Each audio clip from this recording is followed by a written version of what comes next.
Hi everyone, welcome back to my channel. আজকে তোমাদের জন্য নিয়ে এসেছি মজাদার ব্রেড মালাই রোল। মুখে লেগে থাকার মতো খুবই ইয়ামি একটা dessert. So let's jump into the video.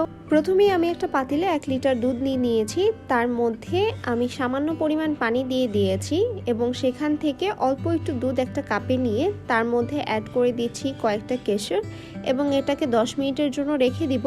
তারপর দুধটা অর্ধেক হওয়ার পর তার সাথে দিয়ে দিচ্ছি 2টো এলাচ এবং তার সাথে দিয়ে দিচ্ছি 4 টেবিল স্পুন কনডেন্স মিল্ক এবং কেশরে ভিজিয়ে রাখা দুধটা মিক্স করে 10 মিনিটের মতো জাল করে নিব।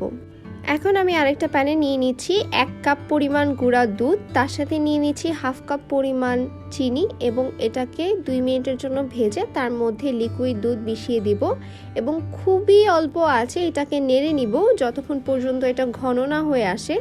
খেয়াল রাখতে হবে আঁচটা বেশি বাড়ানো যাবে না, তাহলে কিন্তু এটা পুড়ে যাবে। এটা ঘন হয়ে আসার পর আমি এখানে ব্রেড নিয়ে নিয়েছি। এভাবে ব্রেডের 4 সাইড কেটে নিব শক্ত অংশটুকু এবং এটাকে একটু রোল করে নিব।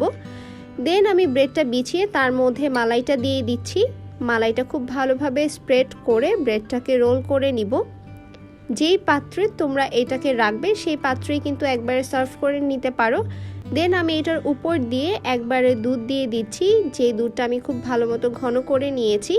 এটাকে খুব সুন্দর করে উপর দিক দিয়ে ঢেলে দিব এবং সাথে আমি দিয়ে দিব সাজানোর জন্য কিছু পেস্তা বাদাম উপর দিয়ে ছড়িয়ে দিলেই কিন্তু তৈরি হয়ে যাবে মজাদার এবং ইয়ামি ব্রেড মালাই রোল। এটাকে ঠান্ডা করে কিছুক্ষণ রেখে খেলেই কিন্তু খুবই মজাদার টেস্টি একটা dessert. So if you like my video, do subscribe and follow my channel. Thank you.